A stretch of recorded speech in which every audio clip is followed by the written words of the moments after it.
My first impression of Dead Island 2 was very positive. The gore is absolutely perfect. When you hit zombies, the flesh reacts realistically depending on the weapon you use. If your weapon is blunt and you keep smashing a body part, you'll crush the bone and make it dangle in a disturbingly realistic way. I even tried severing an arm with a blunt weapon. It didn't cut off, but it just hung there with the bone shattered. When I switched to a slashing weapon though, the limb came off easily, especially if the weapon had enough power. You find random loot scattered around the world. Zombies drop cash, crafting materials, or weapons. Weapons can be dismantled for materials or sold to NPCs, and you can customize them, not very deeply but enough to make a difference. The game's element system is fantastic. Electricity spreads when it touches water, electricity or fire ignites fuel, and it explodes if trapped in a container. Zombies actually burn. Their skin blackens in blisters, and acid melts them down to the bone. Slash them across the stomach, their guts spill out. Cut their neck, their head goes flying. If your weapon isn't strong enough, you still see deep wounds on the flesh where you hit. I think this game has the most realistic and satisfying hit reactions I've seen in a zombie game, and it really sets Dead Island 2 apart from other titles in the genre. The game has guns, but honestly, I didn't enjoy the gunplay much. As a fan of first-person shooters, I felt that shooting wasn't as satisfying as it could be. It's clear the game's main focus is melee combat. I mostly used guns only against bursters, since those zombies explode into a caustic bile if they get too close. Gunplay isn't terrible, but it's not great either. One thing that annoyed me was how zombies respawn. Sometimes they just pop up in front of you out of nowhere, which really kills immersion.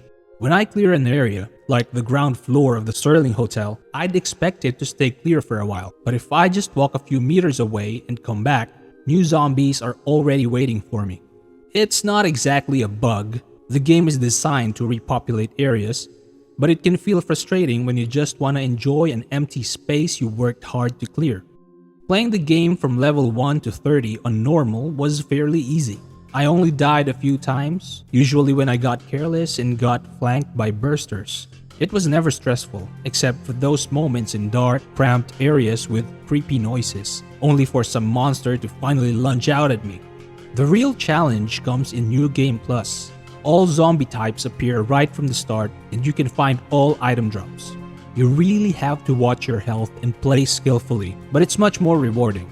Sound design deserves credit. It sets the tone well, and each zombie type, especially the Apex variants, has unique sounds. This made it easy for me to know which type of Apex was nearby just by listening, especially with headphones. The sound design in dark and confined areas really amps up the tension and adds to the thrill. The zombie variety is great.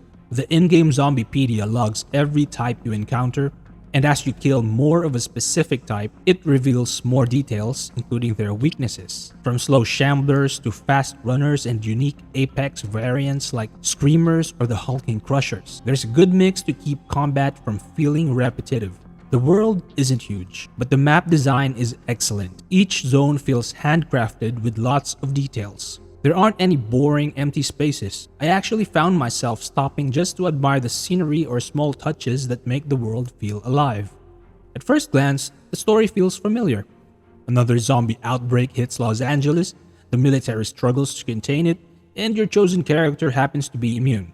But as the game unfolds, it introduces something I haven't really seen in a zombie game before: the autophage. The autophage isn't a virus at all, but an ancient genetic code hidden in humanity's DNA that activates under extreme conditions. This twist not only explains why there are so many different zombie types and Apex variants, but also why your Slayer gains superhuman strength and rapid healing. I found this concept fascinating.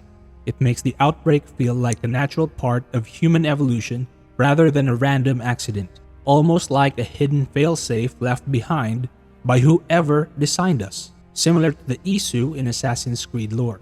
The game never answers who or what created the autophage, leaving the mystery open for potential sequels to explore. So while the setup is familiar, the underlying lore is surprisingly fresh and adds depth to what could have been a very standard zombie story.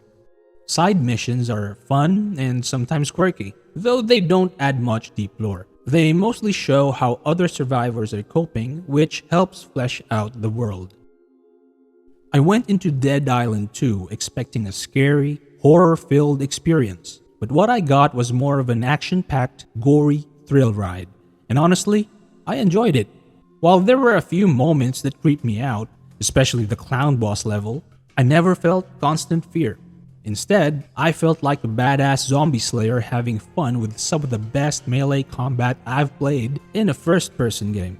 The biggest drawbacks for me were the respawning zombies that sometimes broke immersion and the mediocre gunplay. But the melee system, gore effects, sound design, and creative map design more than made up for it. Dead Island 2 doesn't completely reinvent the zombie genre, but it adds some surprisingly fresh ideas to it, especially with the autophage lore. If you're looking for a deep, emotional narrative or a true survival horror experience, this isn't that game. Where it truly shines is in its gloriously gory combat. The flesh system, which dynamically tears, smashes, and melts zombies in disturbingly detailed ways, make every fight feel unique and satisfying. Every swing of a weapon has weight, every hit leaves a mark, and the sheer variety of ways you can dismember the undead never stops being fun. Combine that with a fascinating autophage backstory, and you get a zombie game that feels both brutally entertaining and unexpectedly thoughtful. For me, that was more than enough.